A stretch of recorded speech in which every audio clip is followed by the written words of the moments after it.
నమస్తే, welcome to our channel. TTD chairman BR Naidu ని తక్షణమే రాజీనామా చేయించాలి అంటూ వైఎస్ఆర్సీపీ పార్టీ రాష్ట్రమంతా కూడా నిరసన కార్యక్రమం చేపట్టింది. మరి దీన్ని ఏ విధంగా చూడాలి?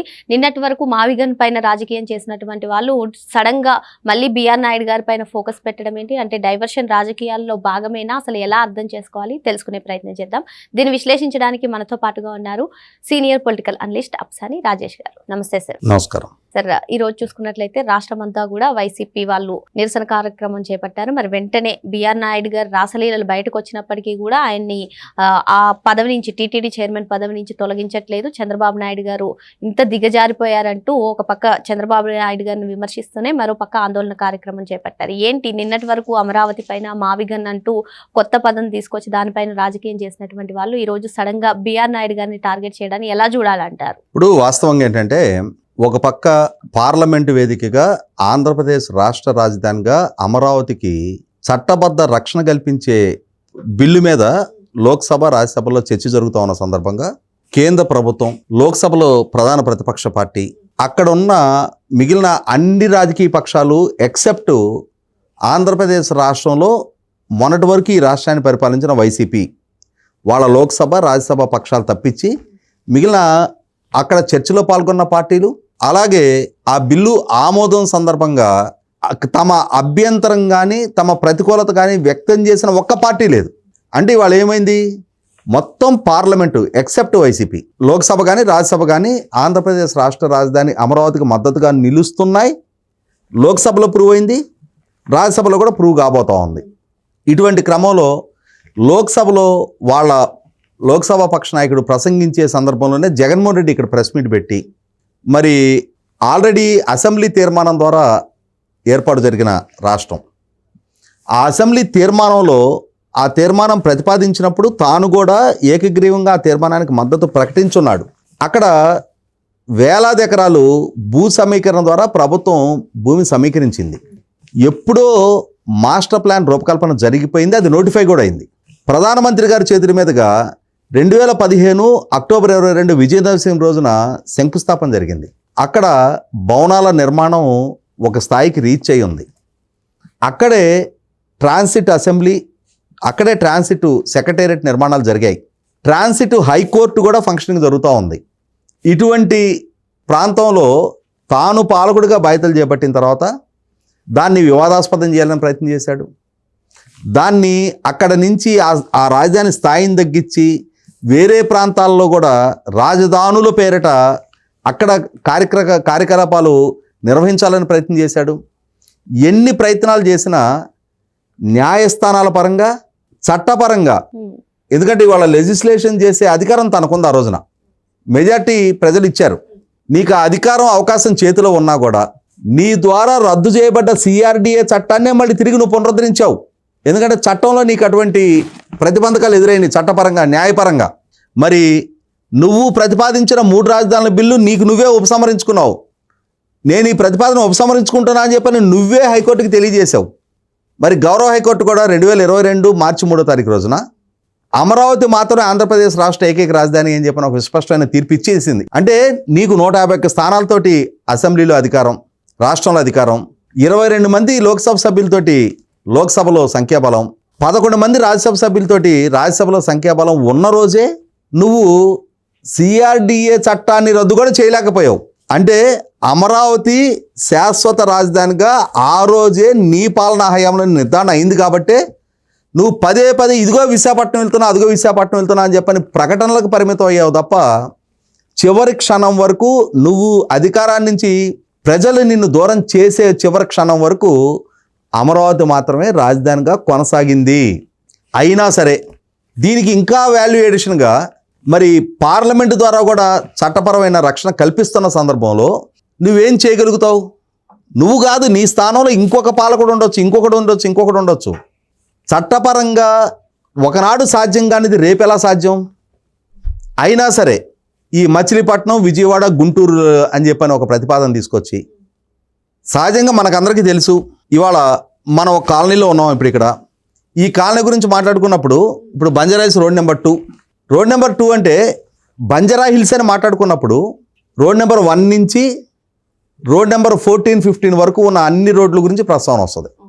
అన్ని రోడ్ల విస్తీర్ణం ఆ కాలనీ మొత్తం బంజారా హిల్స్ని పరిగణలోకి తీసుకున్నప్పుడు. అలా కాకుండా బంజారా హిల్స్ అంటే పంజాగుట్ట నుంచి ఎంత దూరం వెళ్తే అంత దూరం హైవే పక్కన, హైవేకి అటువైపు ఒక ఇల్లు, ఇటువైపు ఒక ఇల్లు కట్టుకుంటూ వెళ్తే బంజారా హిల్స్కి ఎన్ని కిలోమీటర్లు కావాలి? ఆ తర్వాత ఇంకో కాలనీ బిగిన్ అవుతుంది, దానికి ఎన్ని కిలోమీటర్లు కావాలి? అంటే ఏ పల్లెటూరు అయినా ఒక రహదారికి అనుసంధానంగా గ్రామం విస్తరించి ఉంటుంది. మండలం ఇంకొంచెం ఎక్కువ విస్తీర్ణంలో ఉంటుంది, నగర పంచాయతీ ఇంకొంచెం ఎక్కువ విస్తీర్ణంలో ఉంటుంది, మున్సిపాలిటీ ఇంకొంచెం ఎక్కువ విస్తీర్ణంలో ఉంటుంది, మున్సిపల్ కార్పొరేషన్ ఇంకొంచెం ఎక్కువ విస్తీర్ణంలో ఉంటుంది. ఈ మాత్రపు పాలనాపరమైన అడ్మినిస్ట్రేటివ్ ప్రొసీడింగ్స్ గురించి కూడా అవగాహన లేకుండా మచిలీపట్నం నుంచి గుంటూరు వరకు ఉన్న 110 కిలోమీటర్లు హైవే పక్కన బారుకి దాని నగరం అంటారా? దేశానికి ఆదర్శంగా నిలుస్తుందంట. చాలా తక్కువ కాస్ట్ తోటి ఇవాళ రాష్ట్ర వ్యాప్తంగా ఆహా ఇది కదా ప్రస్తావన, ఇది కదా ప్రత్యామ్నాయ ప్రతిపాదన అని చెప్పని రాష్ట్రం మొత్తం ఈయన మేధావతనం చూసి చర్చించుకుంటున్నారంట. మేధావులు కూడా దీన్ని సపోర్ట్ చేస్తున్నారని చెప్తున్నారు. అంటే ఈ విధమైన ఒక కామెడీ పీస్ లాంటి ప్రస్తావన రావడంతో జగన్మోహన్ రెడ్డి గడిచిన 2-3 రోజులుగా ఎంతగా సోషల్ మీడియాలో ట్రోల్ అవుతున్నాడో చూస్తున్నాం మనం.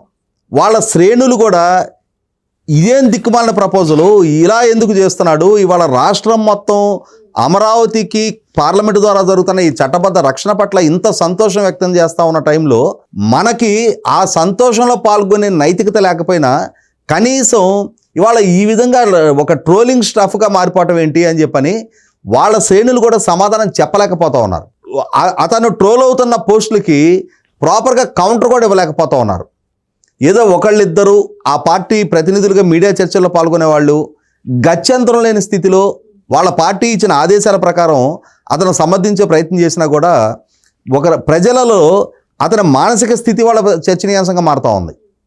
అంటే ఇటువంటి అవగాహన రాయిచ్చున్న వ్యక్తిని మనం పాలకుడిగా ఎన్నుకున్నామా, ఇటువంటి వ్యక్తి చేతిలో రాష్ట్రాన్ని పెట్టామా, ఇతన మన భవిష్యత్తు, మన బిడ్డల భవిష్యత్తు, రాష్ట్ర భవిష్యత్తు తీర్చిదిద్దగలిగే నాయకుడని మనం నమ్మింది అని చెప్పని ప్రజలు అతని అసలు సిసల పరిజ్ఞానం గురించి చర్చించుకుంటూ ఉన్నారు.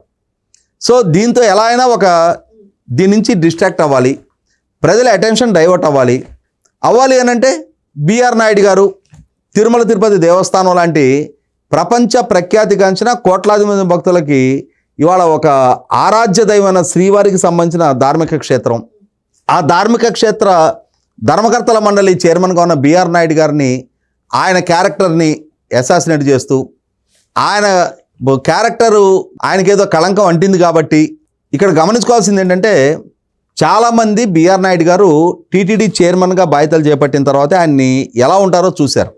టీవీ5 చైర్మన్ బిఆర్ నాయుడు అని చెప్పని తెలుసు తప్ప ఆయన ఎలా ఉంటారు, ఆయన వ్యవహార శైలి ఏంటి, ఆయన ప్రవర్తన ఏంటి అనేది చాలామందికి తెలియదు. కొన్ని సంవత్సరాలుగా టీవీ5లో మీడియా చర్చలో మేము పాల్గొంటూ ఉంటాం. వ్యక్తిగతంగా బిఆర్ నాయుడు గారితో మాకు ఆ పరిచయము సాన్నిధ్యం కూడా ఏర్పడింది.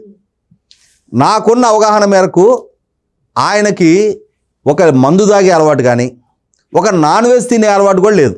ఇది నేను ఆయన ఆబ్సెన్స్లో చెప్పడం కాదు, ఆయనతోటి దశాబ్దాల తరబడి అనుబంధం ఉన్న వాళ్ళందరితో కూడా చెప్పించగలుగుతా. ఇవాళ ఏదో ఆయన టీటీడీ చైర్మన్గా ఒక ధార్మిక క్షేత్ర ధర్మకర్తల మండలి చైర్మన్గా ఉన్నారు కాబట్టి అని చెప్పని ఆ విధమైన నియమావళి మెయింటైన్ చేయటంలా. స్వతహాగానే ఆయన నాన్ ఆల్కహాలిక్, నాన్ వెజ్ని కూడా ముట్టుకోరు.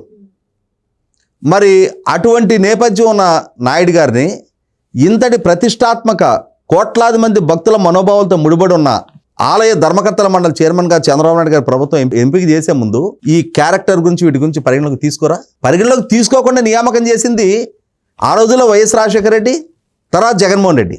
బోమన కరుణాకర్ రెడ్డి లాంటి ఒక నాస్తికుడిని తీసుకెళ్లి ధర్మకర్తల మండలి చైర్మన్గా బాధ్యతలు జగన్మోహన్ రెడ్డి అప్పచెప్పాడు, వాళ్ళ నాయన రాజశేఖర రెడ్డి అప్పచెప్పాడు. అలాగే కల్తీ నెయ్యి లాంటి పదార్థం శ్రీవారి ప్రసాదంలో వినియోగిస్తున్నారు అని చెప్పని 2022 ఆగస్టు 5వ తారీఖు నాడే వాళ్ళ చిన్నాయన, ఆగస్టు 3వ తారీఖు నాడే వాళ్ళ చిన్నాయన ధర్మకర్తల మండలి చైర్మన్గా ఉన్నప్పుడు వైవి సుబ్బారెడ్డి గారి దృష్టికి తీసుకురాబడినా కూడా ఆయన కూడా దాన్ని దిద్దుబాటు చర్యలకి కనీసం ప్రయత్నం చేయకపోవటం మనం కళ్ళ ముందు చూసాం. కాబట్టి వాళ్ళ అటువంటి వైవి సుబ్బారెడ్డి, బోమన కరుణాకర్ రెడ్డి ఇలా హయాంలో ఏం జరిగింది అనేది ఇవాళ సుప్రీంకోర్టు ద్వారా నియమించబడ్డ సిట్టు స్పష్టమైన రిపోర్టు ద్వారా నిర్ధారణ చేసింది. ఇవాళ ప్రభుత్వం నియమించిన ఏకసభ్య కమిషన్ ద్వారా ఎవరెవరు బాధ్యులు అనేది కూడా నిర్ధారణ జరుగుతూ ఉంది. వాళ్ళ క్రెడిబిలిటీ ఇవాళ ప్రజల్లో చర్చనీయాంశంగా మారింది. ఇవాళ హిందూ వ్యతిరేకులుగా, హిందూ ధర్మాన్ని చులకన చేసే వ్యక్తులుగా, అపవిత్రం చేసిన వ్యక్తులుగా వాళ్ళు ఇవాళ చర్చనీయాంశంగా మారుతూ ఉన్నారు. ఇటువంటి నేపథ్యంలో ఇష్యూని వీలైనంత వరకు సెన్సిటైజ్ చేస్తే, సెన్సిటివ్ ఇష్యూగా ఇవాళ ప్రజలు చర్చనీయాంశం చేస్తే ఈ మావి గన్లు, ఈ పేలన గన్లు, ఈ తుప్పుపట్టిన గన్లు, వీటి గురించిన చర్చ డైవర్ట్ అవుతుంది. ఇప్పటికే ఒక కామెడీ పీస్గా మారిపోయిన జగన్మోహన్ రెడ్డి గురించిన చర్చ తాత్కాలికంగానైనా సరే ఈ ఇష్యూ ద్వారా డైవర్ట్ చేయగలుగుతాం. ఇవాళ బిఆర్ నాయుడు గారి గురించి వాళ్ళ ఒక ఆలయాల్లో పూజలు, ఆయన్ని తొలగించాలని చెప్పిన పూజలు చేస్తున్నారనగానే మరి దీని గురించి మాట్లాడాం కదా మనం. అంటే వాళ్ళు తీసుకున్న ఎజెండాలో వాళ్ళు కొంతవరకు సక్సెస్ అయినట్టుగా భావించాలి మనం. కాబట్టి 100% పాళ్ళు ఇవాళ వైసీపీ ద్వారా చేస్తున్న ఈ దృష్టి మళ్లింపు వ్యవహారాల పట్ల రాష్ట్ర ప్రజలకు ఒక అవగాహన ఉంది.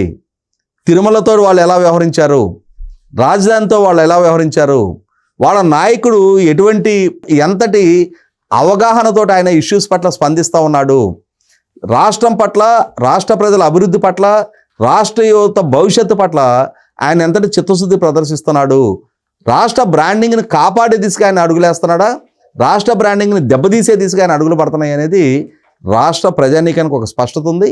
కాబట్టి ఎన్ని పిల్లు మగ్గులు, ఎన్ని కుప్పిగంతులు వేసినా బిఆర్ నాయుడు గారి వ్యక్తిత్వాన్ని వాళ్ళ ప్రజలు ఏదో చర్చనీయాంశం చేయగలుగుతున్నాము అని చెప్పని వీళ్ళు అనుకున్న ఒక ధర్మకర్తల మండలి చైర్మన్గా ఎంత నిజాయితీగా, చిత్తశుద్ధిగా ఆయన వ్యవహరిస్తున్నాడు అనేది అక్కడ తిరుమలలో ఆ శ్రీవారి దర్శనానికి వచ్చిన ప్రతి భక్తుడికి గడిచిన కొన్ని సంవత్సరాల కాలంగా ఆయన ధర్మకర్తల మండలి చైర్మన్గా ఆయన వ్యవహార శైలి ఒక స్పష్టతనిచ్చింది. ఇప్పటికే మరో అంశంతో మళ్ళీ కలుద్దాం. Thank you sir.